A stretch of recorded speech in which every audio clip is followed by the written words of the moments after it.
Bukan al-mahabbah tadi itu. Amalan-amalan yang dicintai oleh Allah yang pertama adalah u'budullaha wahda wa la tusyriku billahi syai'a.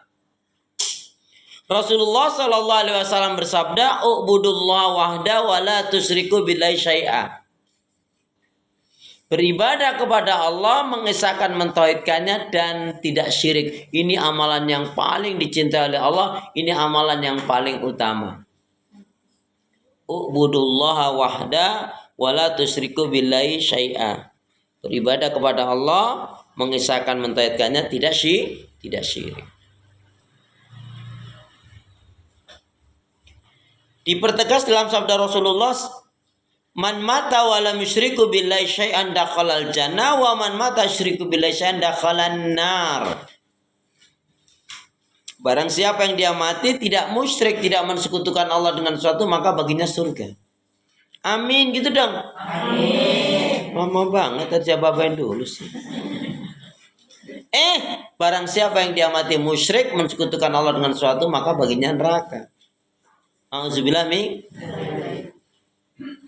Jadi bu, amalan-amalan yang lain tidak ada arti nilainya kalau yang satu ini tidak ada, karena yang satu ini menjadi penentu.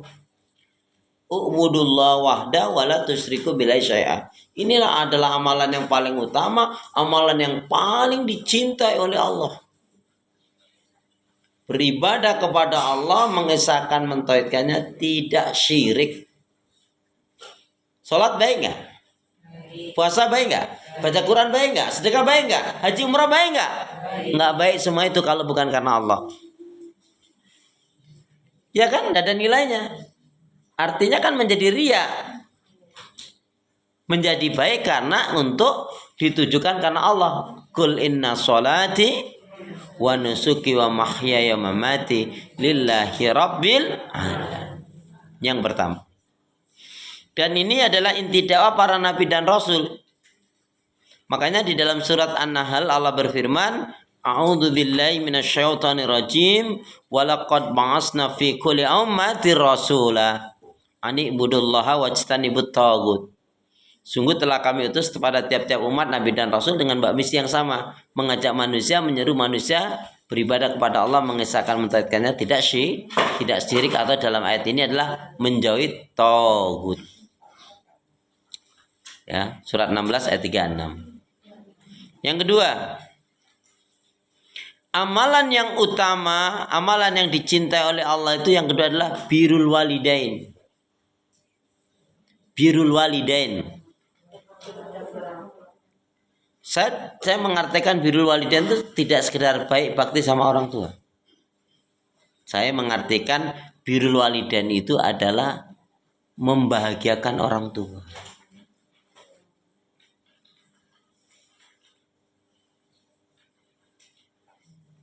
Bu, ngeri ya Bu ya, ketika Rasul menyatakan Ragiba anfun. Sungguh celakalah itu anak durhaka itu. Yang gimana? Yang dia diberi kesempatan oleh Allah, dipertemukan oleh Allah dengan kedua orang tuanya atau salah satu dari orang tuanya, tetapi dia tidak masuk surga. Meskipun dia ahlul ibadah. Jadi ketika Rasulullah menjelaskan, ya Rasulullah ayul amal afdal, Rasul amal apa yang paling utama? As-sholatu ala waqtiha, salat tepat waktu. Summa ayul birrul walidain, berbakti pada orang tua. Summa ayu al jihadu fi sabilillah, jihad di jalan Allah. Tetapi kaitannya dengan birrul walidain, ibu saksikan, ibu rasakan sendiri. Di sekeliling ibu, di tetangga ibu, di komplek ibu, siapa saja yang mereka baik pada orang tuanya, bakti sama orang tuanya, membahagiakan orang tuanya, nggak hitung-hitungan sama orang tuanya, jauh sekali kehidupannya lebih baik dan lebih diberkahi oleh Allah Subhanahu wa taala ketimbang yang mohon maaf tuh anak durhaka sama orang tua. Makanya sampai-sampai Allah mendudukkan birrul walidain, ya, membahagiakan orang tua itu setelah tauhid. Coba ibu lihat surat 17 ayat 23-24. A'udzu billahi minasyaitonir rajim. Surat 17 ayat 23 24. Ini nomor 1 dan nomor 2 ini. A'udzu billahi minasyaitonir rajim. Wa qadda rabbuka alla ta'budu illa iyyahu wa bil walidaini ihsana. Monggo tolong dibacakan. Coba Qurannya sama enggak dengan Quran saya?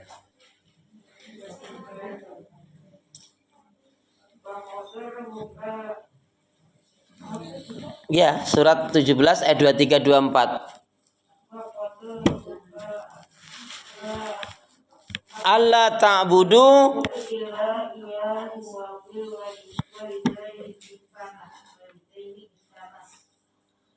ya, artinya terus 23 dan 24.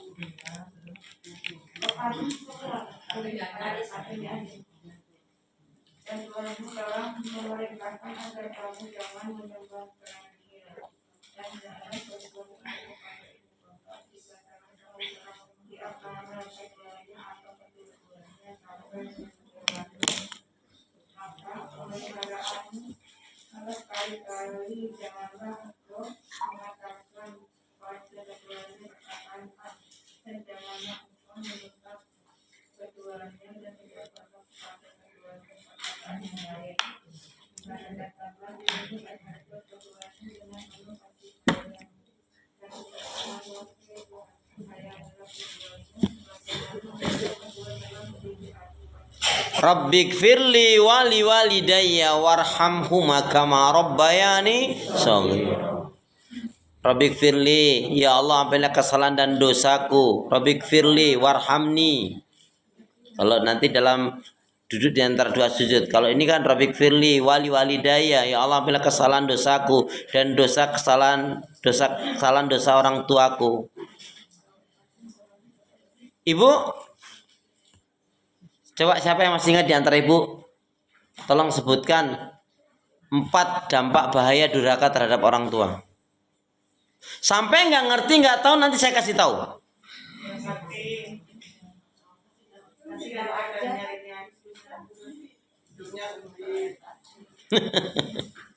Yang pertama, dampak bahaya durhaka terhadap ortu. Dampak bahaya durhaka terhadap ortu. Siapa ortu? Bapak ibu. Siapa ortu? Orang tua. Yang pertama,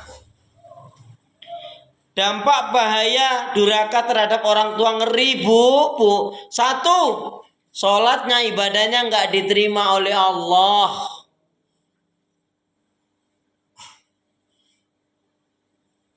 Kan ibu kalau punya anak yang belum sholih ya sing sabar toh bu. Dia bukan milik kita, dia milik Allah. Kembalikan saja kepada Allah. Nanti hatinya akan lega itu. Karena masalah hidayah itu urusan hanya Allah kok. Nabi saja tidak bisa memberikan hidayah kok. Mata innaka la tahdi man ahbabta walakin Allah yahdi may yasha. Muhammad, sesungguhnya engkau tidak bisa memberikan petunjuk hidayah kepada orang yang kamu sukai, kamu cintai.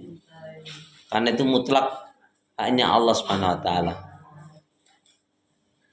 Yang kedua, dicabut keberkahan hidup dan ketenangan hidup. Jadi anak yang durhaka terhadap orang tua itu bu dicabut. Yang pertama tadi sholatnya ibadahnya nggak diterima oleh Allah. Yang kedua dicabut keberkahan hidup dan ketenangan hidup. Ngeri apa ngeri? Kalau hidupnya nggak diberkahin itu apa bu? Keberkahan hidup dan sakinah ketenangan hidup nggak ada pada dirinya, dicabut dari Allah bu. Aduh ini hidupnya ada aja masalah. Dari dirinya, dari keluarganya, dari anaknya, dari bisnisnya, ekonominya, dari fisiknya, pokoknya akan ada terus masalah bertubi-tubi.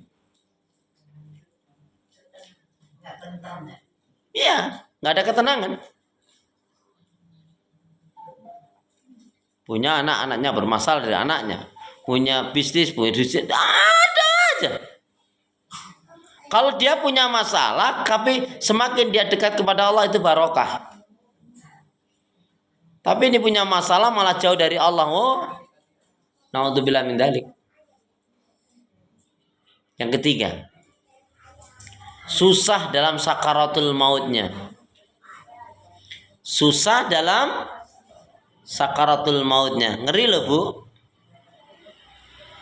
Dalam sakaratul mautnya dipendungin, gebukin sama malaikat.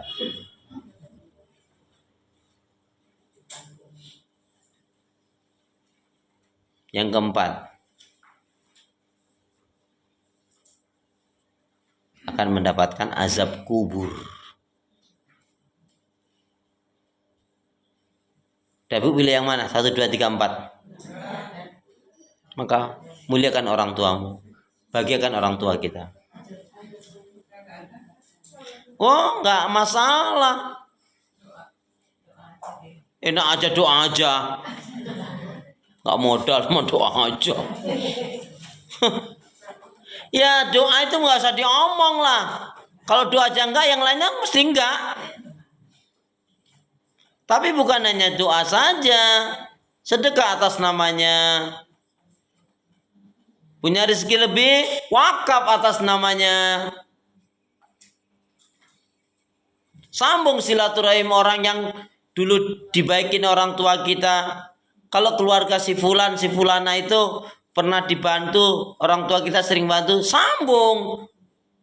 Lanjutkan kebaikan cita-citanya, niat baiknya orang tua kita. Kalau dia punya nazar dan kita tahu nazarnya belum terpenuhi, kita bisa melanjutkan nazarnya orang tua kita. Jangan pernah menghina orang tuanya orang lain. Jangan pernah berdusta atas nama orang tua kita, karena itu sama saja kita berdusta atas nama orang tua kita. Kalau kita menghormati orang tua, teman, sahabat kita, sama saja kita menghormati orang tua kita. Jadi kematian orang tua tidak menjadi putus kebaikan. Ya kan? Idza mata ibnu Adam, ya kan? Apabila anak Adam itu mati, ingqata terputus kan? Ila tsalasa, kecuali 3 hal. Shadaqatun jariyah, ilmu yang bermanfaat, dan doanya anak yang soleh. Anak yang soleh berdoa kepada Allah untuk kedua orang tuanya. Makanya orang yang beriman ini betul-betul, Bu, ya, yang menjadi pembeda dirinya ketika orang tuanya meninggal adalah ya kita nggak dengar lagi suara orang tua kita itu. Tapi kebaikan itu masih bisa kita maksimalkan. Ada satu kisah, seorang anak ngopenin bapaknya. Bapaknya nggak bisa apa-apa, sampai ke kamar mandi pun harus dituntun. Kadang-kadang anak inilah memandikan. Kemudian anak tadi bertanya, ayah, ya Abi, apakah menurut ayah aku sudah berbakti kepada ayah? Istighfar kamu nak, belum.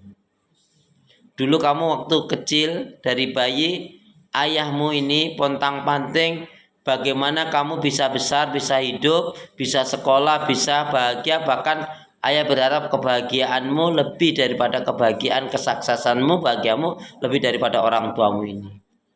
Ayah membesarkan kamu biar kamu bisa hidup tumbuh dengan kebaikan. Sedangkan kamu ngurusin aku, walaupun baik, tapi dalam hati kecilmu mesti kamu mengatakan kapan ya matinya ayah ini. Iya enggak, Bu? Dan anaknya nggak menyangkal, iya sih. Orang tua tuh nggak pernah jenuh loh, Bu. Anak saya kadang-kadang ya lupa diri sama orang tuanya. Makanya memang ruh iman ini harus selalu diasah, harus selalu disirami, harus dirawat. Dan Bu, nggak karena bajunya, nggak karena nampaknya dia rajin ke masjid, musola, ke majelis ilmu, dia bisa menjadi baik. Kalau dia tidak membuang penyakit-penyakit hati, nggak bisa.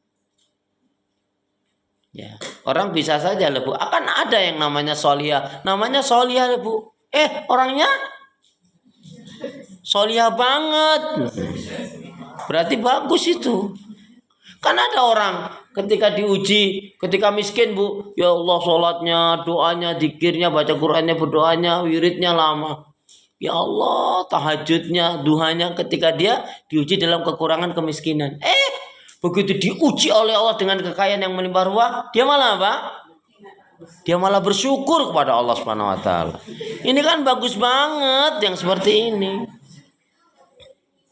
Ada lagi, Bu, yang diuji oleh Allah dengan kekayaan yang sangat melimpah ruah, kaya banget, cuah, serba cukup bahkan lebih. Sampai saking lebihnya lupa sama orang tuanya, sama saudaranya, sombong. Pelitnya 17 setan tadi itu. Tapi gitu diuji oleh Allah jatuh miskin. Dia malah apa? Dia malah apa? Dia malah murtad. Naudzubillah min dzalik banget ya. Ya, yang kedua. Itu tadi yang kedua.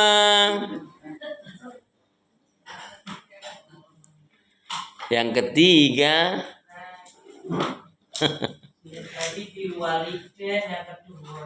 Lah iya, saiki ingkang nomor 3. Yang ketiga adalah iqamatis shalah.